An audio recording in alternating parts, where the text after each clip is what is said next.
Warning, censorship. Warning, censorship. Warning, censorship.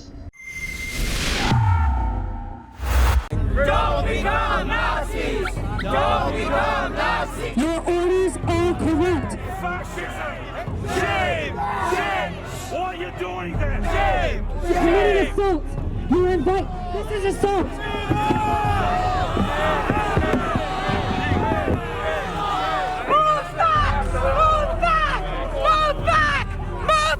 I was on public property, and then their kids are gonna grow up and remember them. They threw the Charter of Rights out the window. And we're not vandalizing stuff or burning stuff or anything like that, or mom and pop place, whereas these buggers do, and they get away with it. Stay back or you will be arrested! Oh, Canada! We stand on God! Protest is over. Time to leave the area. No more lockdown! Freedom! Freedom! Freedom! Liberty! Freedom! What about our charter right to protest? They were just doing their job. Don't do those kinds of things. Have a conscience. Well, that is footage from downtown Toronto this Saturday.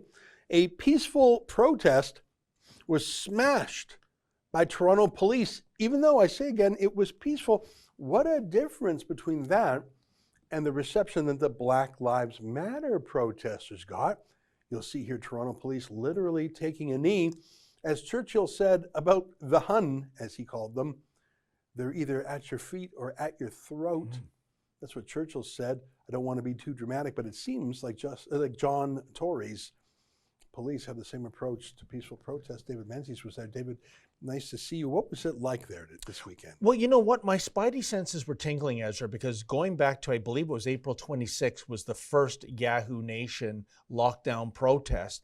Everything has been going, far from the police clamping down.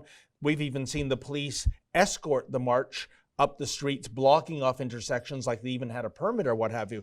But that Saturday, my spidey senses were tingling, like I said, because in the morning, the Toronto Police Service issued a tweet, and it basically, I won't read the whole thing, but the key element was participating in large gatherings, including protests, is not just in contravention of these orders, the emergency orders, but also puts attendees and the broader community at risk.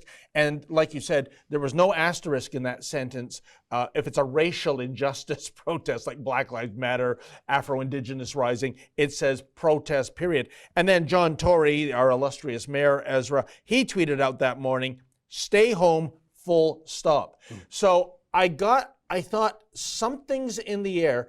And I'm so happy to have colleagues that on their own free time, we didn't have one, we didn't have two or three, but we had 4 cameramen there. I had my little iPhone as well.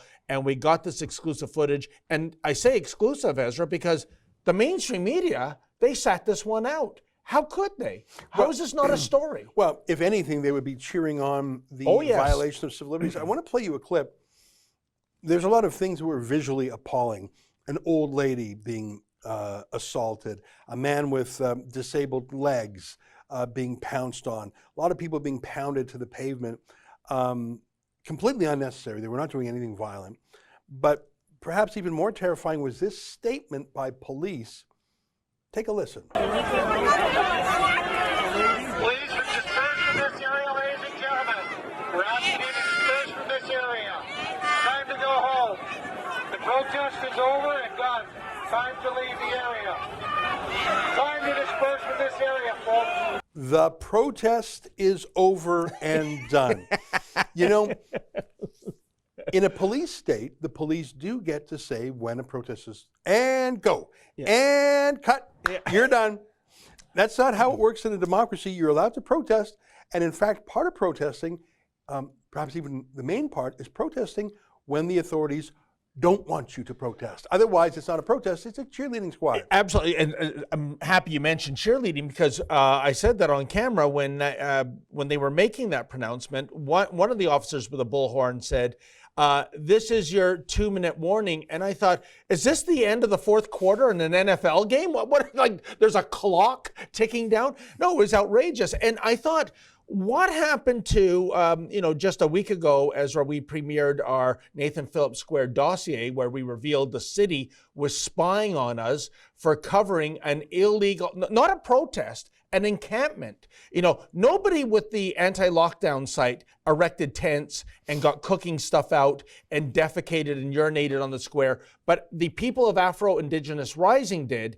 And when I confronted the mayor, maybe we have a clip of that, in November, why he saw us as the, I guess, instigators to violence for just being on the square, and was taking a blind eye to the protesters or the campers who were breaking 11 sections of the Trespass Act. He said words to the effect that everybody has the right to peacefully protest. Well, what happened from November till now? Yeah, here, let's take a look at John Tory.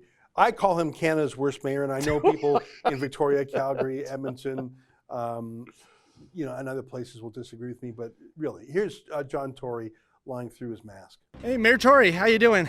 David Menzies.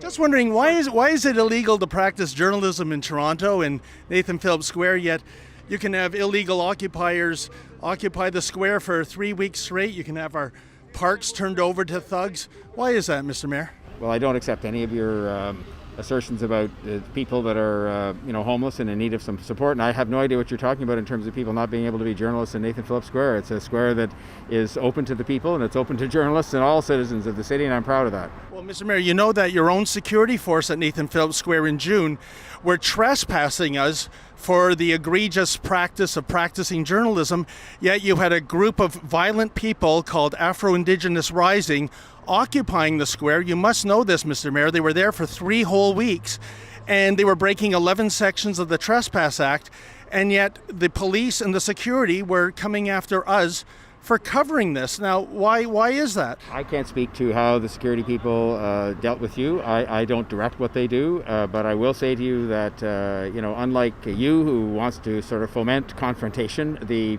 people left the square peacefully that were there for a period of time. They were engaged in a protest and they left, and they went somewhere else. And so to me, that is the way things are supposed to work in the country, where people can protest and then they can eventually leave public property. And that's what happened. And I can't speak to what happened to you because I'm totally unfamiliar with it. And but I certainly can't accept your characterization of the people who were engaged in legitimate protest for a period of time in Nathan Phillips Square. Well, Mayor Tory, I can send you the video footage that we shot. We had over 1 million views of it. And then when they did leave, they illegally occupied Dufferin Grove Park for several weeks. Anyway, thanks. So are you serious? The police actually said 2-minute warning. Did they actually say that? I believe the words were you have 2 minutes, but they kept extending it, because nobody was moving. This was early on, Ezra, around afternoon, I would say. Normally these protests are from noon till 2, but they started cracking down even before the protest, which is why I was glad I got down there about 11:20. And I just want to make another mention too, since you're talking about Canada's worst mayor, John Tory. And, whoa, what a hell of a benchmark that is, given how so many of the other jokers. Remember when Rod Phillips, the former finance minister, got caught in St. Bart's, the home, I think, according to Condé Nast, of the best beach in the world, nothing but the best for Mr. Phillips, and pretended to be doing these fireside chats from his riding. Here's what John Tory said verbatim. I don't know if we have this clip or not, but this is what he said. I think people who know me also know I especially stand by my friends when they make mistakes and when they're in trouble. You have to do that. It's not about the actions, it is about the person. In other words, hey, if you're a friend of mine, I'll protect you. Yeah.